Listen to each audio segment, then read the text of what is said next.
highlight today is what makes America so unique. So many different people from different walks of life all coming together to live in this great country. Yeah, like a big salad bowl. Jess Liptzin spoke with a few people living their American dream while spreading the spirit of their family's home country.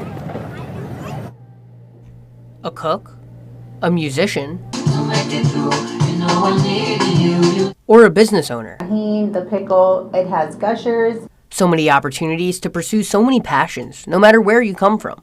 There's a variety of ways you can earn a living in the U.S. It's the reason why people come from all around the world to America. I was 9, so I really, had no choice. I didn't really know why we came here. I'm just a kid, but we came here for a better opportunity. Evariste Amori is a musician. He was born in Tanzania. The producer and singer said through the opportunities from living in America, he's sharing the sound from where he comes from. And Africa is one of the best, in terms of audio production. Oh my gosh, especially Nigeria too. So, but I tried my best to show people, especially in America, that hey, we got good talent in Africa. From the studio to the kitchen, Luzitan is sharing the taste of her heritage. Between her parents coming from Indonesia and her love to cook, she's owned Happy Walk in downtown Rockford for decades. I learned how to do business as well, so that's why I get into this business. My passion is I like cooking, so I might as well making money to it, so.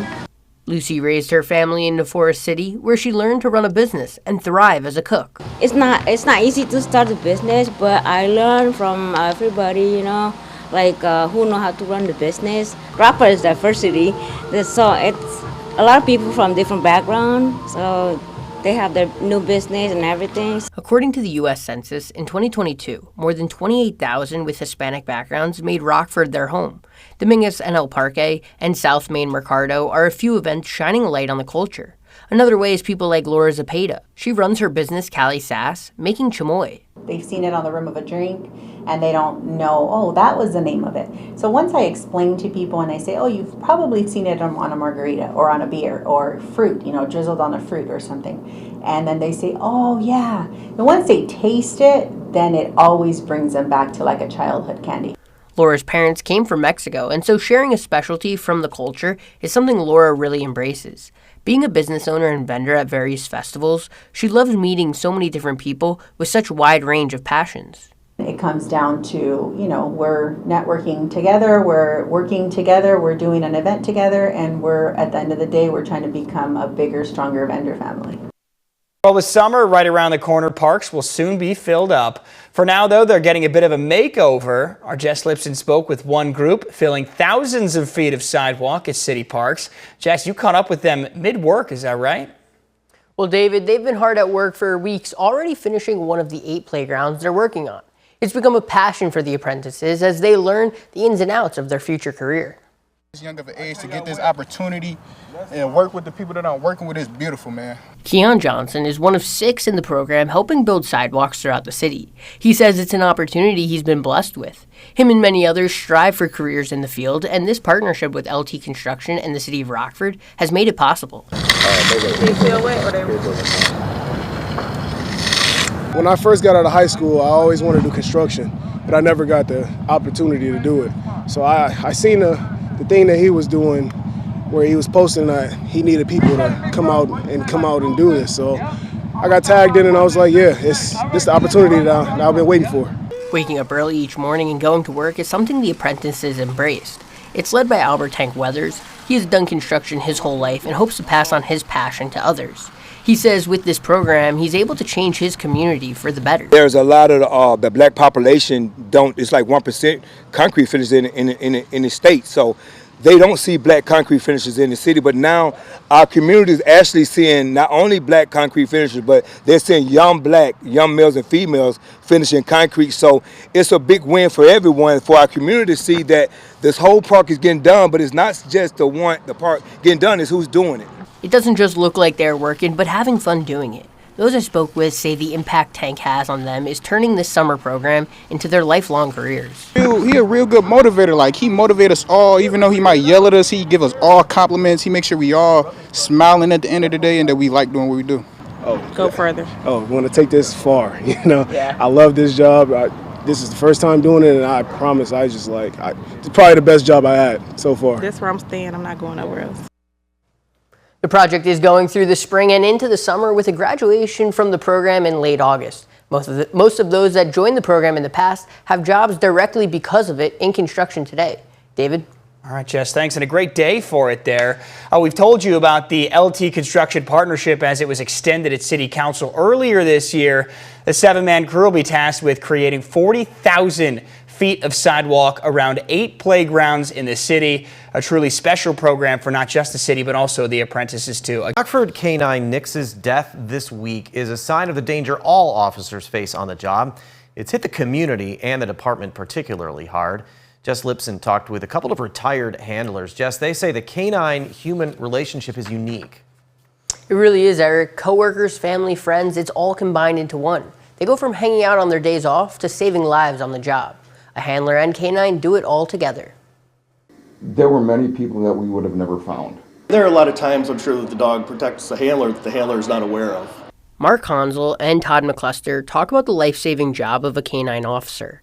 The retired Rockford Police Department handlers say police dogs are a crucial part of law enforcement. We can use all the techniques we have, but if that person just won't come out, or we think he's in there, a lot of times sending the dog in is really helpful because he doesn't have to go by and open every door and go in every room. He could run down this hallway and sniff the bottom of each door, and you're going to know if somebody's in there or not. Mark was with the RPD for more than 2 decades. He spent 13 of those years as a handler, working with 3 different dogs, Valco, Kazan, and Dry. When I walked out in civilian clothes dressed like this, the dog would get up and he would stretch, because he was an outside dog.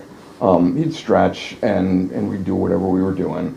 But if I came out in uniform, he was bouncing up and down and running around and would just run to the car immediately and run around the car and sit at the door because he was excited to go to work.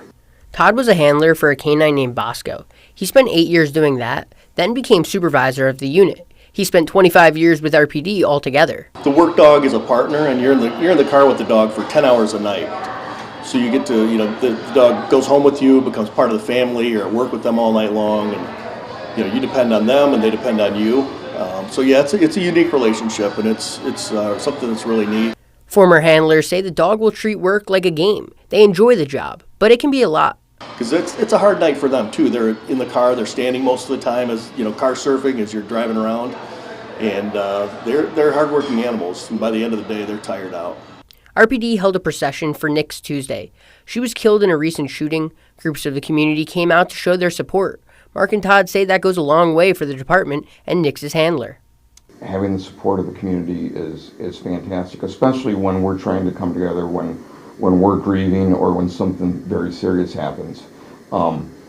Because it is difficult for people in the first responder profession to ask for help. There are a few local nonprofits aimed at helping first responders during these difficult times. If you're looking for those resources or want to donate, find the story on our website, mystateline.com. Eric? Illinois' Attorney General releases a report detailing child sexual abuse by members of the Catholic clergy. The almost 700-page report documents nearly 2,000 cases spanning decades. Our Jess Liptzin spoke to someone from the Rockford Diocese today. Jess, what did she say? Well, Tom, many are relieved that this 4-year investigation is finally over. However, it is important to focus on those hurt most by this whole ordeal, and that's the survivors of sexual abuse.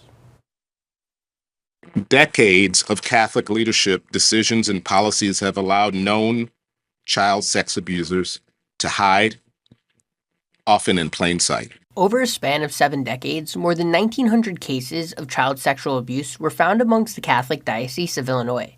Illinois Attorney General Kwame Raoul and his team had 2 goals throughout their investigation. First, to obtain and provide a full public accounting of substantiated child sex abuse committed by Catholic clergy within the state of Illinois.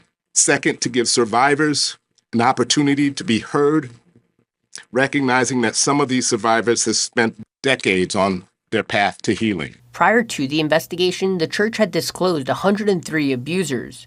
This investigation found 451. 24 of those abusers came to the Diocese of Rockford. Diocese of Rockford is very grateful for all the work that's been put in both by our own staff of all the Catholic Diocese of Rockford and the Attorney General to finally bring a conclusion no matter what the final result is. It was the survivors of child sex abuse who gave purpose and drive to this investigation. Absent their courage and willingness to come forward and discuss their experience, there would be no true investigative report.